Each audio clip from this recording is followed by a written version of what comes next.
भारत ने G20 की अध्यक्षता कितने बेहतर तरीके से की, इसको बयां करती हुई तस्वीरें आज दुनिया की सुर्खियां बन रही हैं। और ये तस्वीरें बताती हैं कि प्रधानमंत्री नरेंद्र मोदी ने जी जान लगाकर जिस बड़े सम्मेलन की तैयारी की थी, उसका परिणाम कितना खूबसूरत, कितना भव्य निकलकर सामने आया है। लेकिन इन सब के बीच में इसे एक दूसरे पहलू से भी समझना जरूरी होगा।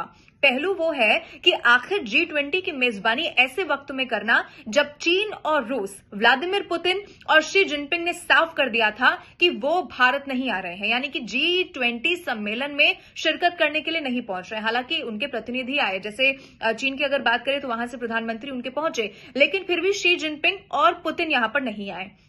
अब ऐसे में अगर एक्सपर्ट्स की माने तो जब G20 सम्मेलन हुआ नहीं था, उससे पहले इसे एक बहुत बड़ी चुनौती के तौर पर भी देखा जा रहा था, क्योंकि चीन और रूस ये दोनों बड़े मुल्क हैं, बड़ी हिस्सेदारी अपनी रखते हैं। अब ऐसे में उनके प्रमुखों का यहां पर ना पहुंचना, तो ऐसे में सवाल ये था कि क्या भारत उतने बेहतर तरीके से जो तैयारी कर रहा है उसे सफल बना पाएगा।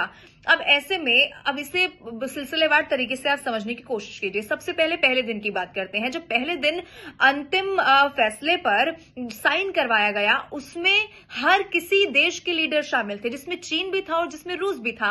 अब इसीलिए कहा गया कि कई सारे संशय जो थे वो पूरी तरीके से दूर हो गए, जो कि युद्ध की भाषा को लेकर था। अब इसी पर सभी ने साइन भी किए और ये भी एक भारत की बड़ी कूटनीतिक जीत के तौर पर देखा गया। और ये पहले दिन हुआ, यानी कि जब G20 सम्मेलन की शुरुआत हुई और सम्मेलन की शुरुआत के साथ ही ये बड़े डिक्लेरेशन पर साइन करवा लिए गए, जिसे पूरा करवा लिया गया। अब आप आगे बढ़िए। अब ग्लोबल साउथ का मुद्दा, जिसे सबसे पुरजोर तरीके से प्रधानमंत्री नरेंद्र मोदी ने उठाया। अब इसका कारण भी पहले आप जानिए।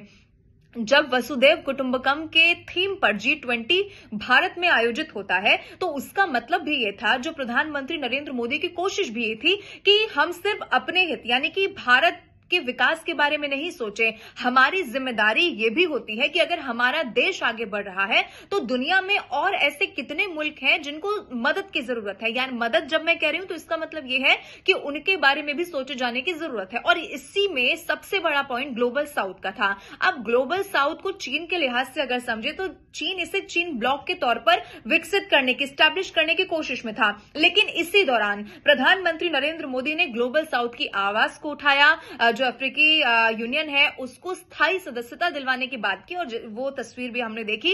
और ये भी एक बड़ी जीत के तौर पर प्रधानमंत्री नरेंद्र मोदी की देखा गया। सिर्फ इतना ही नहीं, जो तमाम बड़े लीडर्स, आप चाहे आप सुपर पावर अमेरिका की बात करिए या फिर दूसरे बड़े लीडर्स जो भारत में आए थे, उन्होंने भी जब ये जो सम्मेलन था 2 दिन का वो खत्म हुआ, तो उसके बाद हर कोई प्रधानमंत्री नरेंद्र मोदी या फिर ये कहें कि भारत में जो अध्यक्षता हुई G20 की, उसका मुरीद हो गया। अब उसमें कई सारे भी एग्जाम्पल्स थे। ऐसे में आप ये देखिए कि जब वो भारत पर में पहुंच रहे थे तो भारत की संस्कृति को भी दिखाया गया, भारत से जुड़ी हुई चीजों को भी दिखाया गया, या फिर डिनर डिप्लोमेसी थी वो भी हमने देखा, भव्य डिनर का, यानी कि मेहमान नवाजी में भी किसी रूप में कोई कमी नहीं आई। और जो चुनौती जिसकी सबसे पहले हमने बात की कि चीन और रूस नहीं पहुंच रहे हैं। अब ऐसे में आप ये भी समझिए कि जब युद्ध का जिक्र आया यूक्रेन और रूस के, तो रूस के लिए बहुत कड़ी भाषा का इस्तेमाल नहीं किया गया, यानी कि नर्म शब्दों का इस्तेमाल उस पूरे घोषणा पत्र में हुआ।